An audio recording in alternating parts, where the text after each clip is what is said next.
So, what's this new play about? Gusto ko lang gumawa talaga ng play na may title na Kapeng Barako Club, Samahan ng Mga Bitter. Ang Kapeng Barako Club ay tungkol sa isang barkada na bitter sa pag-ibig. Tungkol siya sa isang grupo na magkakaibigan. At yung mga love story nila, mga ganon, mga normal people.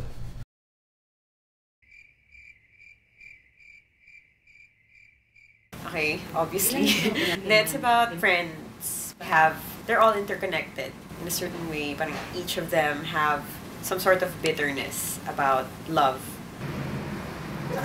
I'm in love with Eric! Oh my god, he's so cute! He's so cute! He's so cute! It wasn't really about bitterness. It was also about how everyone wanted to be hopeful. Marami nagbibiter-biteran, pero pagka kinausap mo naman sila, pagka inungkat mo talaga yung buhay nila, naniniwala talaga sila sa true love. Meron siyang certain appeal na gustong-gusto ko. The universality that appeals to all of us. And there's something new in the way it is said. Mag-enjoy sila. And they'll probably see themselves in it as well. Madali kang makaka-relate talaga sa mga characters. The character I play is Joel. Basically, graphic artist siya, freelance graphic artist. Si Massey, she's a vocalist of a band. Character ko si Steph, who puts up a front of being this tough girl. Joel siguro is a phase in everybody's life.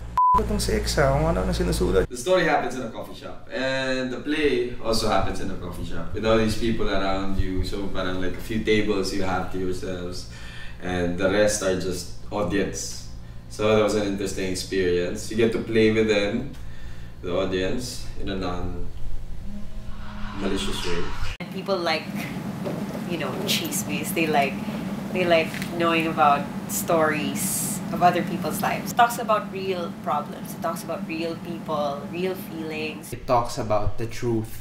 You're submerged mismo sa crowd na as in may ka-eksena ako, nandito lang sa tabi ko yung mga audience. Para lang nag-eavesdrop yung mga tao. Para ka lang talaga nasa coffee shop nakikinig ng isang grupo na ang lakas-lakas ng boses sa pakikipag-usap nila sa isa't isa. And you'd experience it talaga. You'd hear people talaga, group of friends talking, ganyan. So it's very intimate, it's out of the box, and lahat ng mga tao talaga nanood.